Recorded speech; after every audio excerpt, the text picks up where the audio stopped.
सबसे पहले बात करने वाले हैं हम कि तीसरे चरण के लिए किस तरह उत्साह के साथ मतदान जारी है, जिससे यह लगता है कि मतदान का प्रतिशत अच्छा रहेगा। तो लोकसभा चुनाव के तीसरे चरण का मतदान जारी, 10 राज्यों और 1 केंद्र शासित प्रदेश की 93 सीटों पर मतदान। लोकसभा चुनाव के तीसरे चरण के लिए यह मतदान जारी है।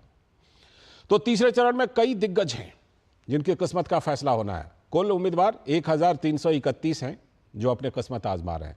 प्रधानमंत्री नरेंद्र मोदी और केंद्रीय गृह मंत्री अमित शाह ने अहमदाबाद में वोट डाले, अपने अपने वोट डाले, वहां जाकर वोट डाले। पीएम ने कहा कि सामान्य दान नहीं है मतदान, बढ़ चढ़कर वोट करने की अपील भी की लोगों से कि सभी लोग बढ़ चढ़कर वोट करें। तीसरे चरण में कई राजनीतिक दिग्गजों की किस्मत का हो रहा है फैसला। हम आपको कुछ नाम बताते हैं कि किनका किनका फैसला हो रहा है। अमित शाह, ज्योतिरादित्य सिंधिया, मनसुख मंडाविया, प्रहलाद जोशी, ये बड़े नाम हैं। वहीं विपक्ष की तरफ से भी कुछ बड़े नाम हैं। दिग्विजय सिंह, डिंपल यादव, सुप्रिया सूले, इन सीटों पर मतदान हो रहा है। आज तीसरे चरण के मतदान के बाद लोकसभा की आधी सीटों पर मतदान पूरा हो जाएगा। चुनाव में नेतृत्व का चेहरा अहम होता जा रहा है, तो पीएम मोदी बनाम ऑल के मुद्दे पर यह कहीं ना कहीं पोलिंग हो रही है। आगामी 4 चरणों के चुनाव प्रचार के लिए भी प्रधानमंत्री का तूफानी प्रचार जारी है। मध्य प्रदेश के खरगोन और धार में पीएम की जनसभा हुई और उन्होंने वहां पर कहा कि 400 सीटें तो इसलिए चाहिए ताकि कांग्रेस और इंडी गठबंधन की साजिश को रोक सकूं। विपक्ष की बात कीजिए तो राहुल गांधी झारखंड में और बिहार में तेजस्वी यादव का धुआंधार प्रचार चल रहा है। उत्तर प्रदेश में मायावती और अखिलेश यादव के चुनावी कार्यक्रम धुआंधार चल रहे हैं।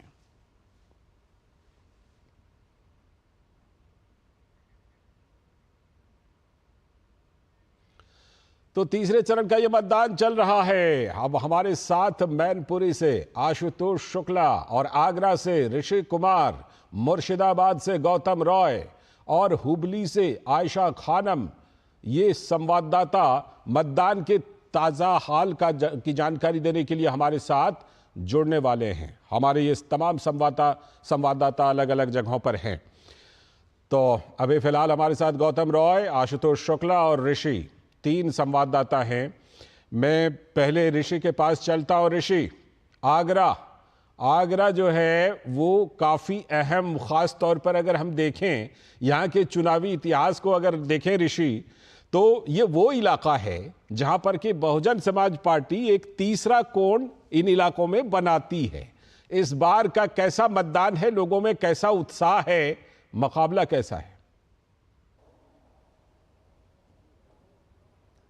देखिए लाल से, जहाँ तक इस पूरे 10 सीटों के चुनाव को अगर हम देखें तो हाथरस और आगरा से लेकर बरेली तक का ये पूरा इलाका है जिसमें कि ये इस समय मतदान चल रहा है। आगरा का आपने जिक्र किया। आगरा निश्चित तौर से बहुजन समाज पार्टी यहाँ पर अपना दमखम दिखाती रही है, लेकिन पिछले चुनावों में अगर हम देखें तो यहाँ पर उसको उतनी सफलता नहीं मिली जितनी अपेक्षित रही है। जहाँ तक लोकसभा चुनाव की बात करें तो आगरा से कभी भी बहुजन समाज पार्टी जीत नहीं पाई है। कुल मिलाकर यहाँ के समीकरण इस तरीके के रहते हैं। विधानसभा में जरूर उसको पूर्व में काफ़ी बड़ी सफलताएं मिली हैं, लेकिन यहाँ पर जो मुकाबला है मूलतः भारतीय जनता पार्टी और जो INDIA गठबंधन है उसके साथ है। लेकिन चूंकि इस इलाके में दलित बाहुल्य इलाका है और बहुजन समाज पार्टी का एक बड़ा बेस वोट यहाँ पर है, तो ऐसे में उसको हम नकार नहीं सकते हैं। तो त्रिकोणीय मुकाबले को ही कहा जाएगा कि आगरा में त्रिकोणीय मुकाबला है। पिछली बार हमने देखा था कि प्रोफेसर SP सिंह बघेल ने यहाँ से बाजी मारी थी और दूसरे नंबर पर बहुजन समाज पार्टी ही रही थी। हालांकि उस समय समाजवादी पार्टी के साथ अलायंस था। अब इस बार चूंकि अलायंस नहीं है, अलायंस समाजवादी पार्टी का कांग्रेस के साथ है, ऐसी स्थिति में यहाँ की जो परिस्थिति बनी है वो त्रिकोणीय कह सकते हैं। लेकिन पूरे तौर पर अगर हम देखें तो आसपास के इलाकों में मुकाबला गठबंधन और मतदान का उत्साह कैसा दिखाई दे रहा है? मतदाताओं में उत्साह कैसा दिख रहा है? मतदाताओं का उत्साह निश्चित तौर से अच्छा है। प्रतिशत को अगर हम देखें तो 3 बजे तक जिस बूथ पर मैं इस समय मौजूद हूँ, 40% से अधिक मतदान हो चुका है। ठीक है। और हालांकि गर्मी बहुत अधिक है, फिर भी तो दोपहर में मतदान की रफ्तार रुकी थी। 11 बजे तक अगर हम रफ्तार देखें तो 36% मतदान हो गया था, जो बहुत अच्छा कहा जाता। अगर वो रफ्तार रहती तो हम 70% तक उम्मीद करते, लेकिन अब रफ्तार स्लो हो गई है। ऐसे में अब प्रेडिक्ट करना मुश्किल होगा कि कितने जा सकते हैं, लेकिन 60% मतदान हो जाए तो बहुत अच्छा होगा। ठीक है, लेकिन ये भी बात है कि 7 बजे तक मतदान कर दिया गया चुनाव आयोग के द्वारा। मैनपुरी में कैसा उत्साह आशुतोष? और दूसरी बात ये कि क्या मैनपुरी में एकदम सीधा सीधा मुकाबला है क्या, और मतदाताओं में कैसा उत्साह? बिल्कुल लालचंद, यहाँ पर मतदाताओं में उत्साह भी दिखाई दे रहा है, मुकाबला भी सीधा है। और इसके साथ साथ जो है, अगर हम कहें तो जिस तरह से ऋषि बता रहे थे, ये पूरा 10 सीटों पर जो उत्तर प्रदेश की सीटें हैं जहां आज मतदान हो रहा है, ये पूरी तौर पर समाजवादी पार्टी और भारतीय जनता पार्टी गठबंधन दोनों के लिए चुनौती के रूप में लिया जा रहा है। कारण साफ है कि जिस तरह से यहाँ पर जो जातीय समीकरण बना करते थे उसमें समाजवादी पार्टी का गढ़ माना जाता था, बावजूद उसके पिछले लोकसभा चुनाव में भारतीय जनता पार्टी ने यहां पर 8 सीटें जीती, 2 सीटों पर समाजवादी पार्टी का कब्जा रहा। लेकिन अब स्थितियों में किस तरह से परिवर्तन आ सकता है, क्योंकि मुद्दे भी तमाम सारे बदले हैं, तमाम सारी चीजें बदली हैं।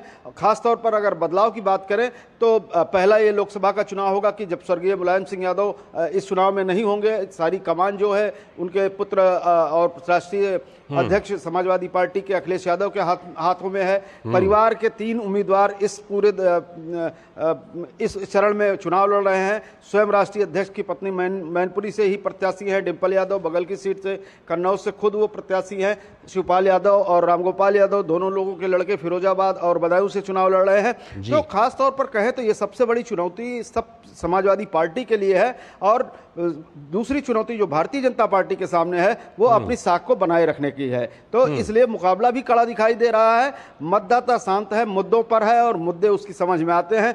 जानकारी का अभाव अब लोगों के बीच में नहीं रह गया है, और सबके हाथ में मोबाइल है, सब कुछ सब लोग जानते हैं। और किन चीज को प्राथमिकता देंगे और किन प्राथमिकताओं के आधार पर वो मतदान कर रहे हैं, ये आने वाले समय में लालचंद पता चलेगा। आयशा खानम भी हमारे साथ जुड़ी हुई हैं हुबली से, लेकिन पहले मैं गौतम के पास चलता हूं, मुर्शिदाबाद। गौतम, जब कभी भी हम पश्चिम बंगाल के चुनाव की बात करते हैं गौतम, तो सबसे पहला सवाल यही बनता है कि ठीक ठाक चुनाव हो तो रहा है, कहीं कोई गड़बड़ी तो नहीं है?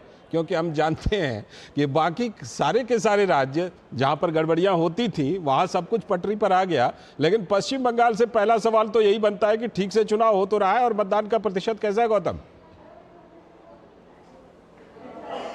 देखिए लालचंद, मतदान का प्रतिशत तो काफ़ी अच्छा चल रहा है। यहाँ पर 1 बजे का आंकड़ा देखें तो 49.27% का आंकड़ा था वो, और अब तो 3 से भी हम आगे बढ़ गए हैं। तो साफ तौर पर कहा जा सकता है कि ये मतदान काफ़ी बढ़ चढ़ कर यहाँ पर होगा, और ये एक यहाँ का इतिहास रहा है। चाहे हिंसा हो या ना हो, मतदान यहाँ पे अच्छे से होता है। पिछली बार हमने देखा था 81.75% हुआ था, और वो 2014 से थोड़ा सा कम था, तब 82% क्रॉस कर गया था। इस बार भी कहा जा सकता है कि उसी के आसपास रहना चाहिए। काफी प्रयास हुए हैं चुनाव आयोग की तरफ से मतदान को बढ़ाने के लिए, तो उसमें कमी तो नहीं आनी चाहिए। हालांकि हिंसा भी हुई है, अभी तो कोई जानकारी तो नहीं मिली कि किसी को कोई क्षति हुई है, लेकिन फिर भी यहाँ पे कुछ जो सुतली वाले बम होते हैं उनके धमाकों की बात सामने आई है।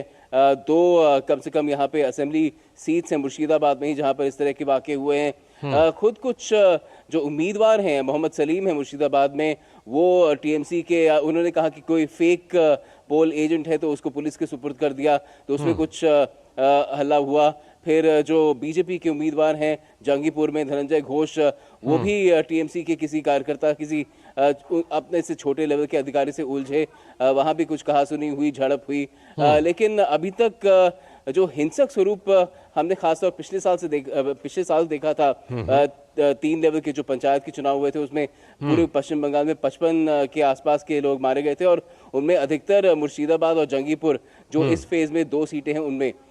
उत्तर और दक्षिण मालदा जो है वो उतना तो वहाँ पे इस तरह के वाकये नहीं होते हैं, लेकिन वहाँ पर भी कभी कभी कुछ घटनाएं हो जाती हैं। अभी तक लेकिन कोई बड़ी घटना होने की बात सामने नहीं आई। एक अच्छी बात है, लेकिन एक सवाल आपसे और कि ये मुर्शिदाबाद वो इलाका है गौतम जहां पश्चिम बंगाल में कई ऐसे इलाके हैं जहां पर कि टीएमसी और बीजेपी बिल्कुल सीधे टक्कर में हैं, लेकिन मुर्शिदाबाद वाला इलाका है जहां पर कि कांग्रेस या सीपीएम ये इन इलाकों में एक तीसरा एंगल बना रहे हैं क्या?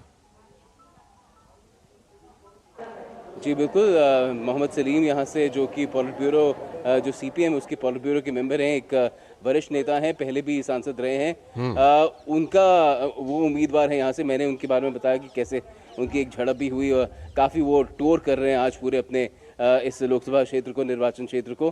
तो उनका काफ़ी एक ज़ोरदार दावा है, क्योंकि कांग्रेस उनका समर्थन कर रही है। हमने देखा बेरहमपुर के जो कांग्रेस के बड़े नेता हैं, उन्होंने उनके साथ कैंपेनिंग भी काफ़ी की है।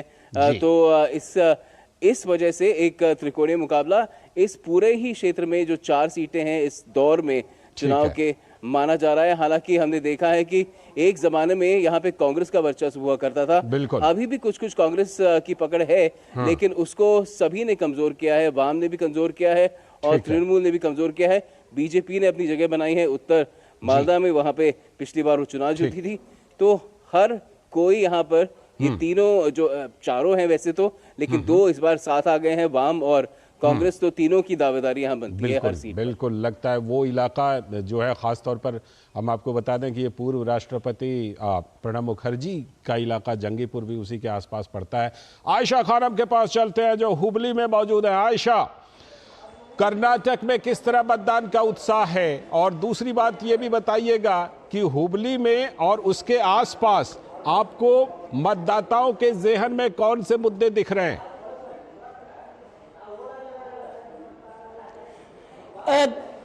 जी देखिए लालचंद, सुबह से मतदान में काफी जोश नजर आया। उत्तर कर्नाटक की 14 सीटें हैं और उत्तर कर्नाटक जो है भीषण गर्मी के लिए जाना जाता है। भयंकर समर होता है यहाँ पर, ठीक राजस्थान की तरह की तपिश होती है यहाँ। लेकिन इसके बावजूद वोटर्स, मतदाता जो है सुबह 6 बजे से 6:30 बजे से क्यूज कतार बनाकर खड़े हो गए।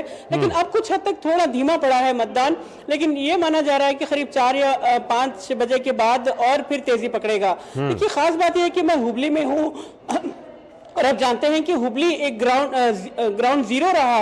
हाल ही में जो नेहा की हत्या हुई थी, जिस तरह से नेहा की हत्या को लेकर यहाँ पर मामला गर्मा गया था और महिलाओं की सुरक्षा को लेकर सबसे बड़ा मुद्दा बना था। और यहाँ पर मैंने देखा मतदान के दौरान कई महिलाएं बढ़ चढ़कर वोट करने के लिए पहुंच रही थी।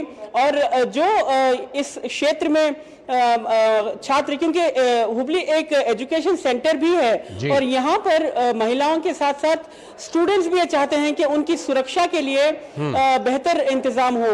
तो युवाओं के मन में काफी कुछ बातें चल रही हैं, महिला सुरक्षा और एम्प्लॉयमेंट, ये तमाम चीजें युवाओं के मन में हैं। तो दूसरी तरफ किसान जो है इस क्षेत्र में काफी भारी सूखा है यहाँ पर। ये सूखे वाले क्षेत्र में किसान बेहद परेशान हैं, उन तक अभी तक मुआवजा नहीं पहुंचा है। तो किसान इस बात को लेकर काफी चिंतित हैं कि उन्हें सही टाइम पे मुआवजा पहुंचाया जाए। देखिए यहाँ के इस क्षेत्र से खासकर हुबली से प्रहलाद जोशी 4 बार लोकसभा सांसद बने रहे और उनका ये 5वां बार है। और उसके बाद दूसरी सबसे अहम सीट है गुलबर्गा की, जहां से एआईसीसी अध्यक्ष मल्लिकार्जुन खड़गे के दामाद मैदान में हैं। जो राधाकृष्ण दोडमनी हैं, वो मल्लिकार्जुन खड़गे राधाकृष्ण दोडमनी जो हैं वो उनके स्ट्रेटेजिस्ट माने जाते हैं। ये सीट मल्लिकार्जुन खड़गे के लिए काफी प्रेस्टिजियस है, काफी साख का सवाल है। अगर इस सीट पर वो जीतते हैं तो जाहिर है उन्हें और बल मिलता है,